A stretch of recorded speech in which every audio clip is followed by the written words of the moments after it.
very good morning. सभी को नमस्कार. A warm welcome to 19th World Education Summit School Education from 23rd to 26th June, and we are on the day 2 of 24th June of our first panel discussion with an esteemed panelist, and we are going to discuss on the topic that is redefining the leadership in virtual environment, building a future-ready learning paradigm.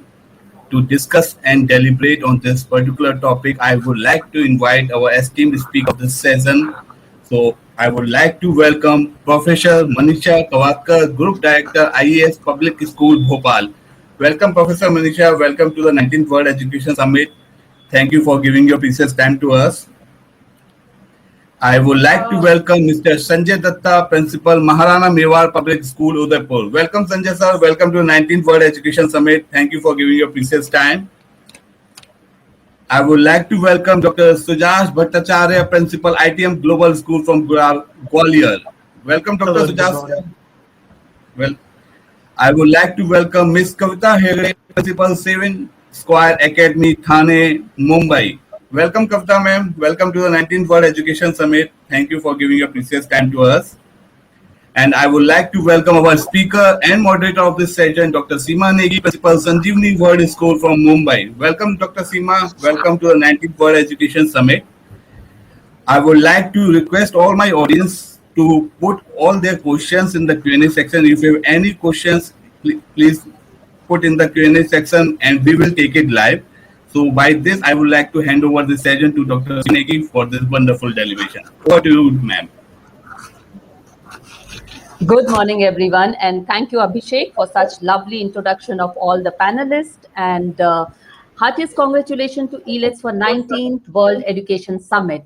And I think the topic that we have selected for today, it's so very important and relevant. In the past 5 decades, there have been a multitude of technologies which have been claimed by their marketing departments as transformational. However, a technology is truly transformative only when it becomes a lifestyle of the masses. By such standard, the internet is one such technology having changed almost everything people do. It is at our doorstep, silent but potent. The acceleration of digitalization could owe itself to the pandemic. The COVID-19 pandemic is ushering a new way of digital oriented way of life. It has become it has given rise to something called phygital world, wherein physical and digital world they have come together. Technology and traditional physical experience blend so seamlessly that they create new better way of learning. And as an educationist, I think we all have adapted to this lovely world where physical and digital has blended, and we are going ahead keeping everything aside for our students so that we can be there for the student, by the student, and with the students always. Today we have empowered set of panelists who are not just navigator, they are navigator, innovator, out of the box thinkers. They are the one who adapted, they are the one who have shown resilience, and they are future ready leaders in true sense.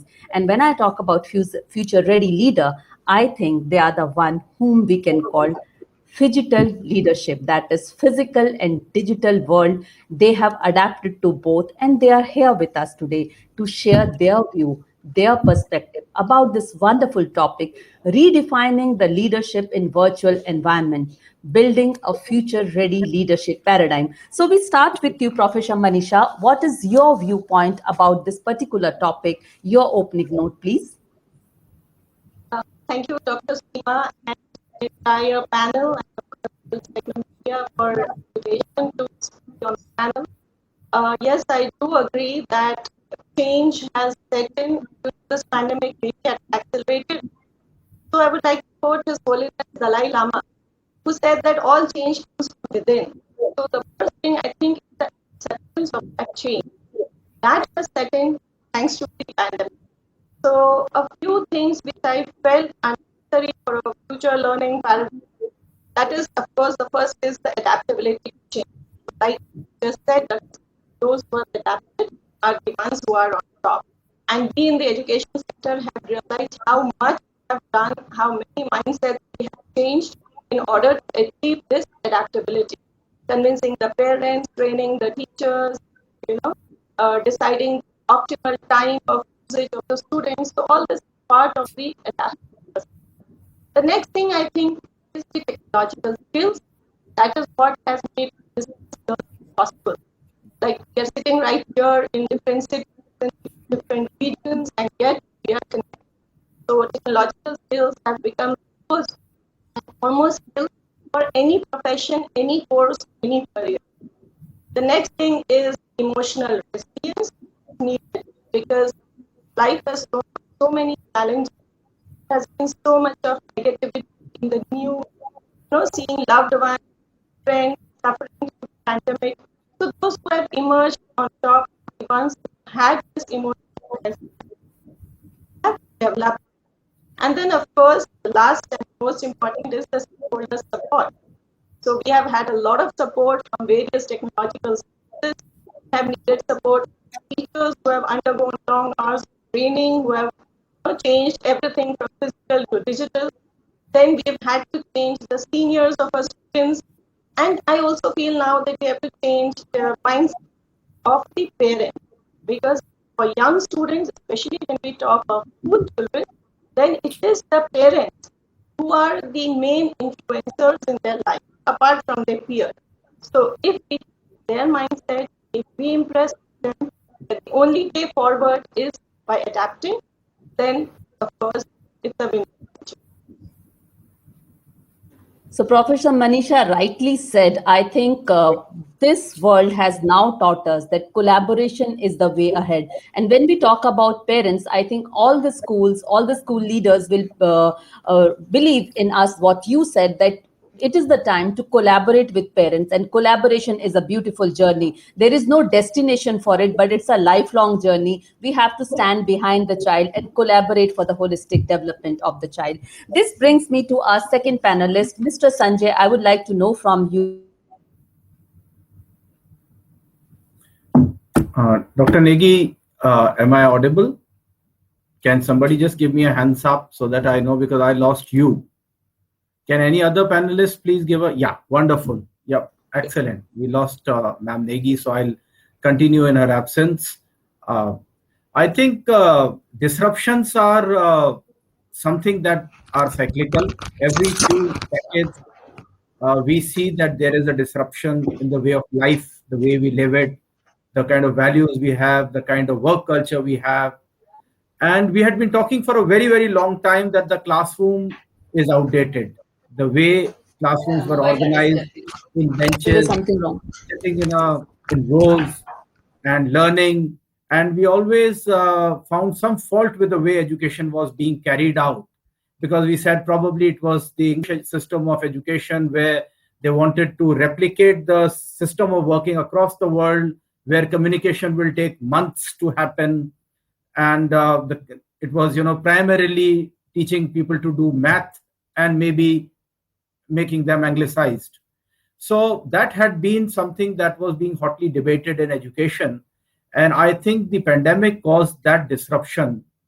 You cannot call it a positive disruption in terms of the loss of human life and people's livelihood. But then it is a positive disruption because it accelerated the way we were moving towards change. There were always two views about it. People always debated very hotly that, whether we should adopt technology or not, whether we should bring in technology into the classes or not. And as you must have all read on the WhatsApp messages, that there was a time when you banned the mobile out of the school, and now you survive on mobiles. So I'm sorry, I lost the light for a while. But if I'm still visible and audible, you can give me a thumbs up. I'll carry on. Clearly visible. Wonderful. And audible. Thank you. You are the light. You are the light, Mr. Sanjay. So don't worry about electricity. Thank you. So this disruption that we talked about is something that is going to bring in lifelong changes. The way we had been debating about, new education policy coming in last 35 years, no change, all those debates have now been thrown to the wind. And we have been forced not only to innovate, but as you rightly said, collaborate. We are no longer competing with the person in the same building. We are all collaborating across the world, across the net. It's a big web of networks through which we facilitators are coming together, and we are making sure that our children are getting the best technologies across the world. So I think this disruption, like the wars before it, have thrust the life forward, taken out a lot of debates, forced us to adapt and change. And I hope that in the times to come, it is only going to get better and better. That was wonderfully said, Mr. Sanjay. And as we firmly believe, do not waste good crisis.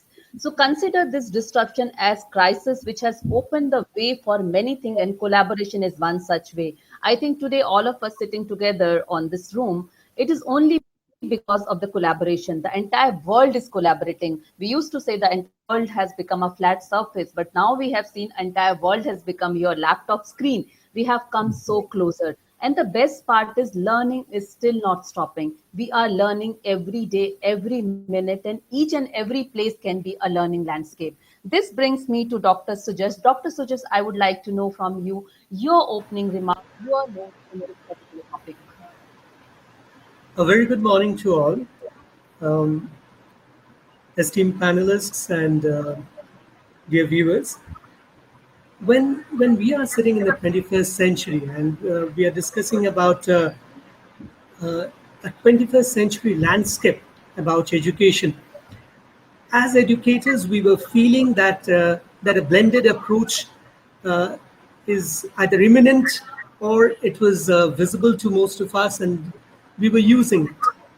But as Mr. Datta pointed out, this particular pandemic had suddenly thrown all caution to wind, and as Professor pointed out before me, we have learned to adapt, and we are learning every day.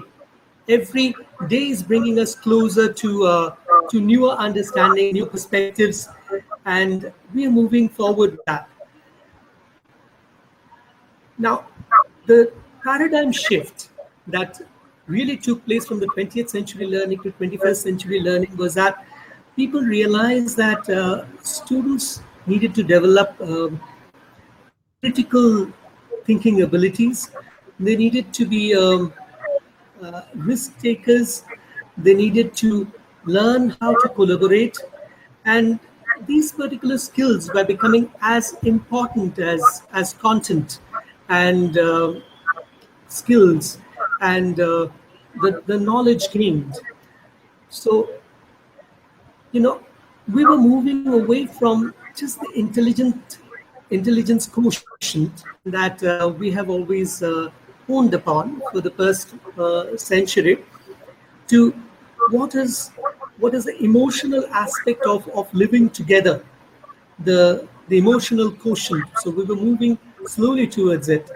And now with the pandemic, what has happened is technology has opened doors for us, and it has brought the world to a doorstep.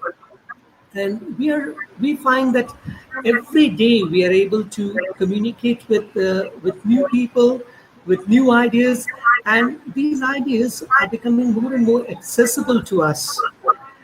And the entire definition of the classroom has completely changed because we are making use of various kinds of virtual platforms to make the students, you know, ready with what they have been missing from their physical presence in school. I mean, there's an e-library, there are virtual labs, and you know, there are contents being presented more in the form of audiovisual inputs. And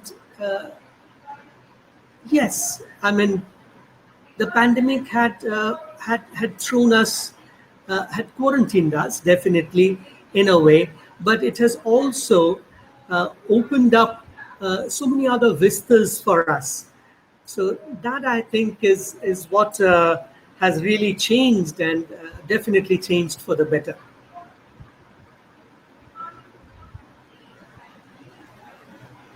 So Dr. Bhattacharya rightly said, because I think from the fixed mindset approach, we have moved towards the growth mindset approach. And as it is rightly said, leaders always choose the harder right rather than the easier wrong. And I think all the educators, all the education leaders, they have chosen the harder right, but they have adapted to it. And that is the beauty about being an educator, being a lifelong learner.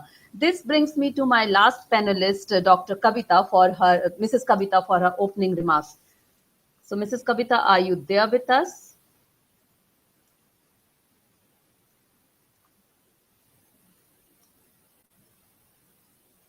So I cannot see Mrs. Kavita right now. So I will come back to her later. So moving ahead, Professor Manisha, I would like to know from you, when we are talking about a new style of leadership, we are talking about the changes that this disruption has brought. The question, very specific question to you is, the liaising between the education and employment sector will need to align with the curriculum, with the changing employment landscape. So are we ready for that, or how are we preparing ourselves for this? Yes, I think it's very difficult to be ready at any point of time, and it is up to us, all the educationists, the teachers, and the entire educational industry, to make us ready to bring about this change in the society. So, of course, like I spoke earlier, it starts with the mindset, because learning is a lifelong process. We cannot say, and as educators especially, we know this, we have to constantly update our skills. So the job market is changing. There are so many changes. There is now application-based learning. Only theoretical knowledge does not work. For example, if I can quote an example, a few years ago, the pharmaceutical industry was seeing a downtrend, especially in education. Students were not adopting for pharmacy because at IS we have a university also. So we have seen these changes. And while we would convince children that there isn't going to be any recession in the pharmacy industry, but still the admission process was going down. That was in higher education. But through the pandemic, we can see that now pharmacy industries are on top. So also if we talk of the agricultural sector, in between there were so many students, children of farmers who did not want to go into farming. But now there is so much of technological advancement. There's so many changes that, this particular industry has seen. The food processing industry has come up. So again, there is a trend in admission in the agricultural department. But that is for higher education. Like I would like to say that with the younger students, it's very important for the industry to connect and let the students know, like, what are the emerging trends. So in the formative years, in the 11th grade, in fact, at the end of the 10th grade, when the students make a choice of subject, they will be aware, they will have a vision of what they can expect when they move out of school after 2 years and when they move out of college after 4 years. So to get that vision of what will be the trend after 6 years, we would like that the industry would come to us and they would give the right suggestions, the skills that are needed. Because as we see nowadays, simply theory just does not work. Everybody needs to learn the application. And of course, digitalization has been now the foremost skill which these children need. So that is one trend which is there to stay. And I'm very proud of all our educationists because all our teachers, they have adapted to it overnight like fish to water. So that is something, no matter what profession a student is going to go into, the digital awareness and the technological skills, they will be the most important trends. Very, very rightly said. And if I also talk about the most important skills, what Forbes have noted down, and those are adaptability and flexibility, tech savviness, creativity and innovation, data literacy, critical thinking, commitment to lifelong learning. And I think this is what we are deliberating about. And you have rightly said initially when schools or colleges used to guide children to go for pharmacy, there was this mindset that, okay, when we talk about, say, bio, or when we talk about medical field, it's only about doctors. But no, there are so many vistas which are open now, and people are realizing that the careers which were not there initially, these are the careers who will be the new age career. So moving ahead, I'll go to Mr. Sanjay. Mr. Sanjay, when we talk about, again, this new world, security and data privacy, it's very, very important. So, I mean, when we consider these two things, security and data privacy, very important. I mean, how do we ensure that these smart machines are used for the benefit. I mean, there is no proliferation. What is your view on that? Well, it is said that anything that's given, if there's something that's given to you for free, then you are the product. So when we have been given this huge amount of data, and you buy a phone, which is the physical being, which is yours, and you put a SIM into it, you're virtually handing over your life to either the phone manufacturer or the apps that you're using. If you check your phone and if you see the background apps at any given time, everything that you do in the day is a bit of data being collected and being effectively used by agencies that you cannot imagine. Now, data privacy, when we talk about in a broader sense, we talk about our security of our data, ransomware attacks, we talk about your private information getting out in public domain, maybe somebody hacking it. But these are only events. This is only something that happens and you get to know that it has happened. So you get a message from a friend saying, my account has been hacked. Kindly do not respond to any demands for money, with something I won't even do otherwise. So the point is that, are we talking about data security in terms of who sees what we are doing, or we are talking only about data theft? So I think we will have to teach the next generation that it is not just one event that you should be wary about, but also in general, how you behave when you are on this machine. Because there is a dot that is being created every time you switch on your mobile and search with a keyword. Every time you visit a site, every time you speak something. When you try the speech test, there are things that you talk about and they start coming on your, in terms of promotions. So children will have to be taught, to only visit the sites that they need to visit, rather than randomly go everywhere over the net, just go surfing to pass time, then to, test something that is not verified, and create, the minute they get what is sold to them, especially the teenagers, as the dark net. That's something that your parents can't see, your school cannot see, or it is an underground movement. The minute they see this, it excites them, because at this age, the forbidden is what pulls them. And they start experimenting with them, and there are groups. So much so that you have an ad of a popular cricket team, virtual cricket team coming today, and it says that this is addictive and this has a financial risk. I hope you know what I mean. And it is being sold by one of the ex-captains of the country.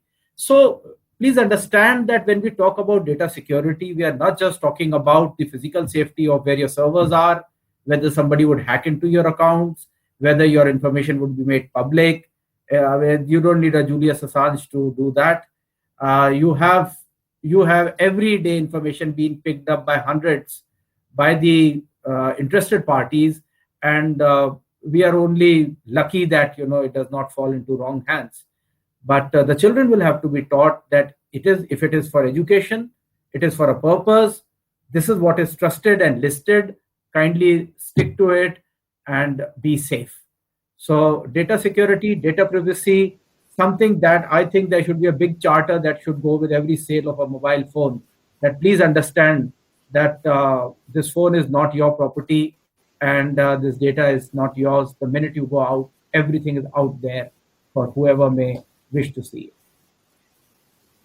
So Thank you. I completely agree. I completely agree with you, Mr. Sanjay, because this is one very, very pertinent point, that sometimes this dark net is what children are not aware of. Then it becomes our responsibility to ensure, as an educator, that we are telling them what is right and wrong. But at the same time, rather than telling them right and wrong, we still have to monitor them. We still have to monitor, because now these machines and gadgets are openly available to them.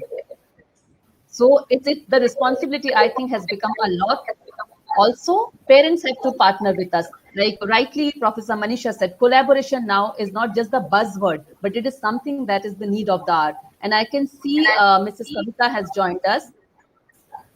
Mrs. Savita, I would like to know from you initially, what is your viewpoint about the particular topic that we are discussing today? So could you redefining the leadership in virtual environment. A very good morning to all. As we are aware that our today's topic of redefining the leadership in virtual environment and a new way of innovation to transformation. We as a leader, firstly should know who is a leader. A leader is someone who can see how things can be improved and who rallies people to move towards the better vision. Just able to motivate people isn't enough. Leaders need to be empathetic and connect with people to be successful. Leadership in virtual environment is getting transformed and lead across all sectors like education, health, economics, business, administration, etc. And it is a new way of leadership that is happening because of this COVID situation and also due to technological transformation which is happening across the globe. Leadership now in a virtual environment where a leader who is supposed to have several traits like adaptability, being humble, being a visionary, being engaged leader, and who is supposed to have good awareness, to be informed, to make decisions, and fast execution in redefining itself. As the situation is going to stay for a longer time, students are missing their teachers, employees are missing their bosses, followers are missing their, leaders. But this kind of boundaries is now broken by virtual environment. We as a leaders also need to be attentive and mindful with team members. That is important face to face, but it's important, absolutely also important, essential in a work environment also. Because working effectively in a virtual environment requires a high level of independence, communication, to connect personally also. When it is with connecting with students, we as a leaders, along with our team, have to form a framework where this digital, as we all are aware about its use and misuse, constantly guide them and briefing them about how this digital will help them in their learning process. So I think today's topic is on redefining, and as we all expertise will be sharing. So this is what I feel virtual environment have to be, have all their traits at the same time physically, need to ensure same kind of compassion is also executed in virtual environment. So thank you, Mrs. Kavita. Definitely, compassion and empathy are again not just words, but something that each one of us are practicing daily. And rightly said, I think if I have to summarize what you said, a leader we know is one who knows the way, goes the way, and shows the way, whether it's physical world or it is digital world. And collaboration, creativity, critical thinking, communication are here to stay. These are the skills wherein we need to keep on sharpening ourselves. This brings me to Dr. Sujas. Dr. Sujas, something which is very important, and that is social emotion learning. So, how do we develop a framework for social emotion learning to help evaluate effectiveness of whatever we are doing? When we come to social emotional learning, I mean, it's a the coinage of the term is new. I mean, it does not date back, or we cannot predate it beyond 1995. But the entire concept had been around for ages. I mean, it was there in India in the Sankhya philosophy. It was expounded by Lord Buddha. It was something that all our sages have taught us through the ages. Now, when we come to social emotional learning, it actually this term comes from what was developing within education and in the realms of psychology in the 1990s. And the the coinage of the term emotional intelligence it happened in 1995, but in 1990 there were two educators from two different American universities who were dealing with this idea. And even before them, from the Yale College of Medicine, James Homer was actually dealing with this concept. Now, what exactly is then social emotional learning? According to Daniel Goleman, the man who coined the term, there are 5 components. One is self-awareness, which is not new to India.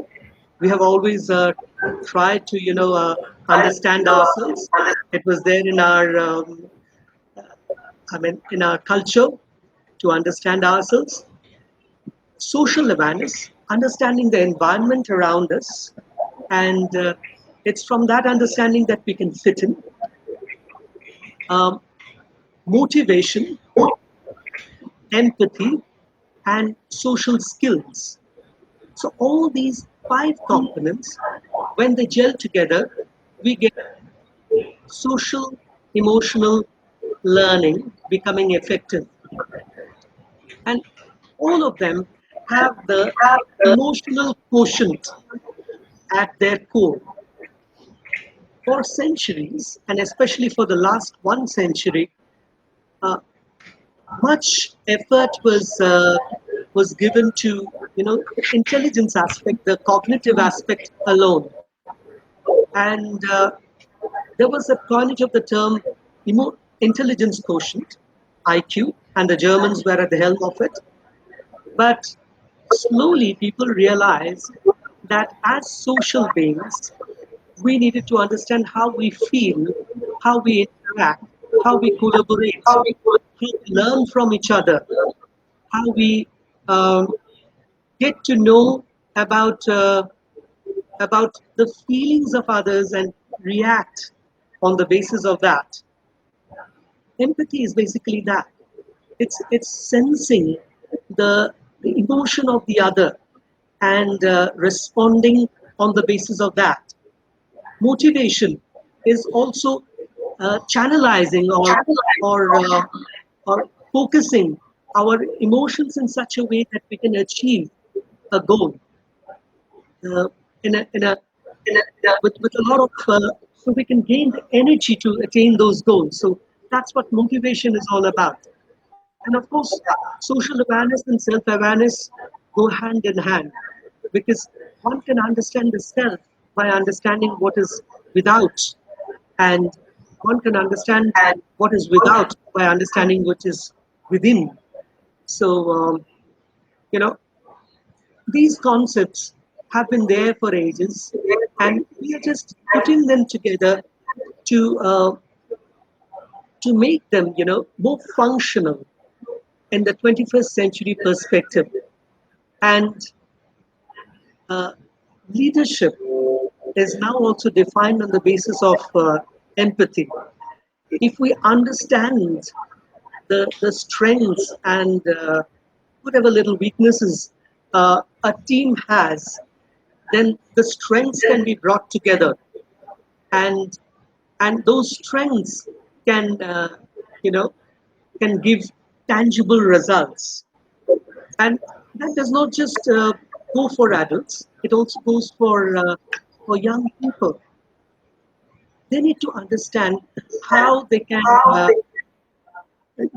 reach certain decisions reasonably by desiccating you know uh, the consequences of it, and what repercussions it can have on others. So that is empathy. And so all these things, if we can bring into education, it works out better. And it can be done very simply. I mean, we can teach children to collaborate through group activities. We can, teach them about the values and the feelings and the sweetness of life through storytelling. And we can start the day with a nice note. We can end the day in a circle, sitting together. So these little things can actually make life different. So emotional quotient is there to stay, and 21st century education has definitely incorporated it, and we look forward to a better society in future, a society which would be uh, which would feel for each other and reach out to each other. Thank you. So, Dr. Sujoy, I think you have so very well put up each and every aspect of SEL when we talk about. You have gone beyond the periphery and boundary of IQ. So, if IQ is important, equally your SQ and EQ is also important. And when we bring IQ, EQ, SQ together, we do prepare our children for AQ, that is adversity quotient. And rightly said, empathy is here to stay. We need to be empathetic. Gone are the days when we used to use the word sympathy. We were sympathetic towards each other, but the need of the hour is to be empathetic towards each other. And the best remedy that I could get from your deliberation is we don't have to find faults. In fact, we need to find solutions and remedy. So thank you so much. Let me move ahead to Ms. Kavita. All the stakeholders, when we are talking about this paradigm change,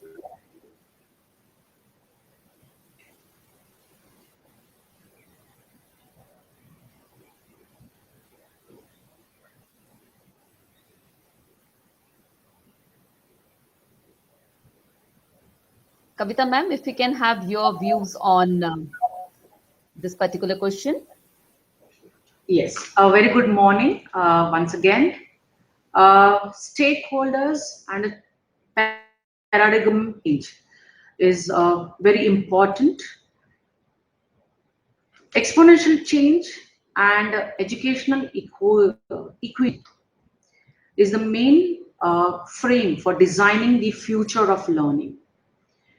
And the possibilities to reflect some of the breakthrough changes in learning that participants could address opportunities and challenges through this exponential change and educational equity.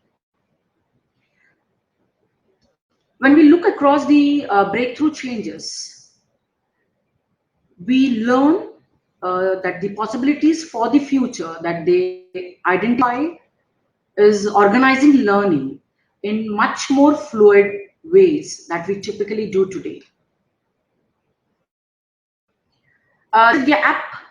Big gap between where education today is and where this kind of possibilities might take it.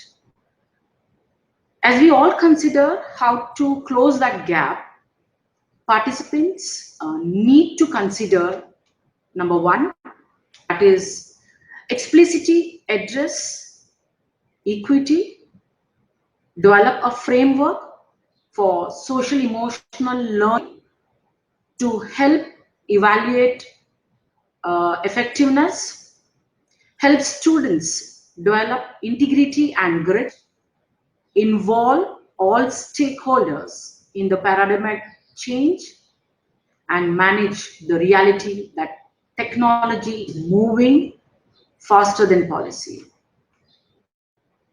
Every student should experience personalized learning so that they are ready for what's next. They can start in today's classroom and schools, in other kinds of learning environments. To reach toward a radically personalized learning ecosystem, today's education structures, we need to push further together. We can be only successful in paradigm change when all stakeholders are involved in the process. As even our expertise discuss that yes, it's parents' responsibility also as a stakeholder to be involved with the students when they are going through this virtual classroom. Thank you. So thank you, Mrs. Kavita. And definitely, I think this pandemic has taught us that schools and parents are not two different end of the rope, which is always the tug of the war. In fact, both school and parents stand behind the child, and then we can together say we are producing or we are preparing a holistic learner who is ready for the future challenges, who will be the future leader, or who will be ready for the uncertain future that are going to come in next 10, 20 years, which we could not think of right now. So we have two questions from our audience. And one of the question I think most of you have answered while deliberating. The question is, with the advancement of digital learning, what areas do you think student could focus on the upcoming times? So I think most of our panelists they spoke about the importance of skill, the importance of lifelong learning, because that is what we have to keep on sharpening. And gone are the days when we used to speak about only IQ. Now a blend of IQ, EQ, SQ, everything is important. Now the second question which I want all the panelists to answer, because I think that will be very close to everyone's heart and very close to my heart also. The question is, will digitalization or technology eliminate need for more teachers? So let's start from Professor Manisha. That is one stress that many educators feel, that will it eliminate the teachers? Never. Absolutely not. I think I speak for everybody when I say that, because like sir was talking about our age old tradition. उसका स्थान तो कोई ले ही नहीं सकता, उसको तो भगवान पर मानता है. So even if we have technology, we need facilitators, and now teachers are basically facilitators. So that talk and talk time has gone, but still the facilitation is. Wonderful. Mr. Sanjay, your take on this, please. Well, it is only as true as what we were told when computers came, that things will become much more efficient and we will have a lot of time at hands. So if that has happened, only then you can ever imagine that the teacher is going to go out. Otherwise, it's only going to create more and more. Technology is going to bring with it more work of its own kind, and the human endeavor can never go out. So I think it's only another tool that has been added. It is up to us how we use it, and it is like any other technology, a good servant but a bad master. Wonderful. So from disaster-driven digitalization to teacher and technology together, that is how we have adapted it. So Dr. Sujas, your views on this? Um, I feel there's an age-old bonding between the teacher and the taught, and the virtual mediums have only given us so much and no more. They have given us various means of making learning more accessible. They have made learning more interesting and visually attractive. But it's the presence of the teacher as a mediator. It's the presence of the teacher as the one who can guide. It's the presence of the teacher as the one who can motivate. It's the presence of the teacher to spiritually elevate, to help them connect, to show them what to pick up and what not to. That presence of allowing them to rouse their conscience, uh, giving them the values through which they can actually sieve out the best and leave out the rest will never go. So the teacher will always be the first seer for them. The teacher will always be the ones who would understand their strengths and push them towards their rightful destiny. It's a teacher who will mediate between them and their surroundings. So I don't think the teacher is going anywhere any soon for centuries to come. They will always be there, and we will only incorporate more and more technological know-how to make our learning easier and and better, and so that we can aspire for higher excellence. So very, very well said. And definitely technology can give us a lot of information, but knowledge can be given by teachers. So we need a teacher to transform that information to knowledge. So teachers are not going to go away. This brings me to Mrs. Kavita. Yes, Mrs. Kavita, your thoughts on this question. A temple without an idol, a house without our parents, and same way, a classroom without a teacher is incomplete. Though we have come up with this digital, but a guidance, a guider, a felicitator, a mentor is required in each and every one's life. Same way, even if our students are well versed with technology, they will be needing a guider to guide them, to enlighten their life. So I think no one can replace a guru, whether it is a technology or whosoever. A guide is required in each and everyone's life. So I have So said whether this in it's short. Yes, so whether it's your blackboard or whiteboard or screen or whatever, the magic can always be played by teachers. So teachers are here to stay. This brings me to the last round of this deliberation. I want each one of you to give me a quick mantra or the golden nuggets for all the audience, all the leaders, all the learners, so how they can adapt to this new paradigm shift to succeed in future. So very short sentence, phrase, or whatever comes to your mind, even if one word that you can give. I want each one of you to give that golden nuggets for our audience. And let me start from this time from Mr. Sanjay.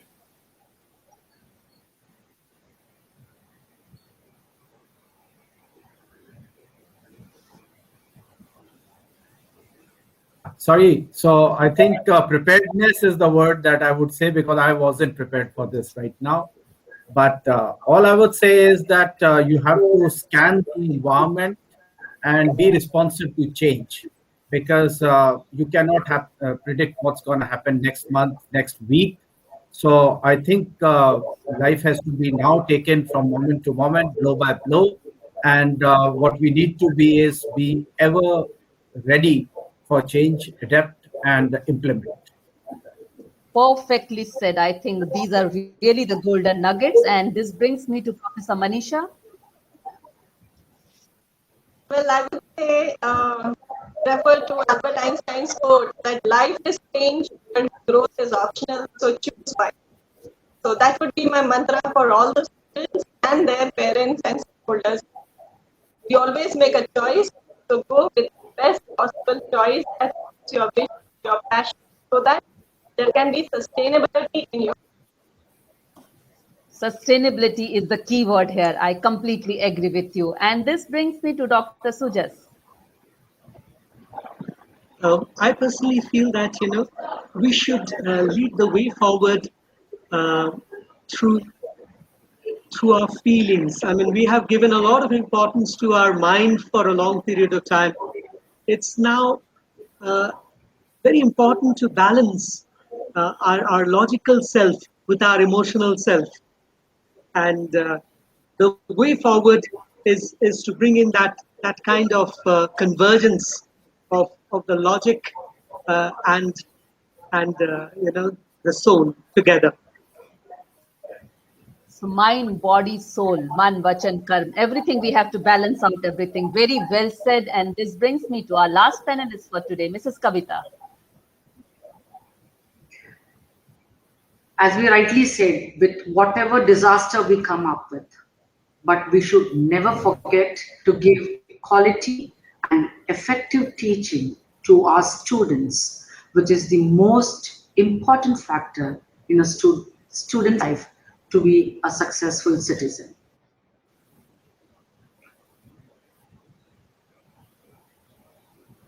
Thank you so much. And as it is rightly said, Yad Bhav Tad Bhavti.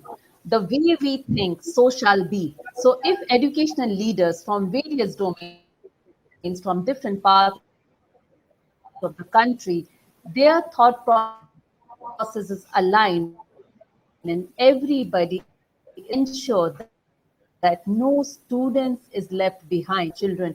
I think these are the leaders for adapted to the culture of constant change, because culture change is the only universal constant we all know. But along with the change, they are prepared for the future, as it was told, preparedness. Live life blow by blow the way it is coming. Have your backup plans ready so that you do not stop.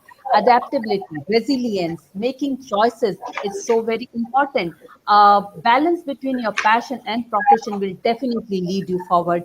And being empathetic not only by the words but following it daily. So empathy and gratitude are ruling the world, and this is what this beautiful panel has presented in front of us. So thank you so much for this wonderful, empowering deliberation, and I hand over this entire virtual stage to Abhishek again. Thank you, Dr. Seema Negi, Thank you so much. for conducting the session so well. And thank you, fellow panelists, for such an interesting one. So Thank you so much. thank you everyone, and I request all my audience, so please follow our speakers on their social handle as well. We have your questions, and we have taken live also, and we will send your questions to them so that they can, if they want, they can revert on the mail. Otherwise, you can directly follow on their social handle. They are pretty much active on the social handle. You can directly ping some relevant question and query so they can revert to you. By this, I would like to request Aman, can we give the token of appreciation to our speakers from the World Education Summit side to giving us their precious time to us. The speaker certificate is presented to our Kavita Hegde, Principal, 7 Square Academy, Thane, Mumbai. Thank you, Kavita ma'am. Thank you for giving your precious time to us. It's Thank always you a very pleasure to have you on the summit. Professor Manisha Kawakar, Group Director, IES Public School, Bhopal, Sihor. Thank you, Professor Manisha. Thank you for giving your precious time to World Education So Summit. much. My pleasure. Mr. Sanjay Datta, Principal, Maharana Mewar Public School from Udaipur. Thank you, Sanjay sir. Thank you for giving your time. It's always been pleasure to have you on the World Education Summit. Wonderful deliberation from your side always, sir. And I would like to give the speaker certificate to our moderator and the speaker, Dr. Seema Negi, Principal, Sanjeevani World School from Mumbai. Thank you, Seema ma'am. Wonderful Thank you so moderation, much. wonderful presentation. Thanks. And Dr. Suresh Bhattacharya, Principal, ITM Global School, Gwalior. Thank you, Suresh sir. Thank you very much for giving the time to World Education Summit. So by this, we wrap up this our first inaugural session of this day 2. And thank you, speaker, for giving your precious time. And if any other queries, audience, please write down to education@digitallearning.in. We will directly email to our speakers. If they want to revert, we will get back to you. Thank you. Thank you, everyone.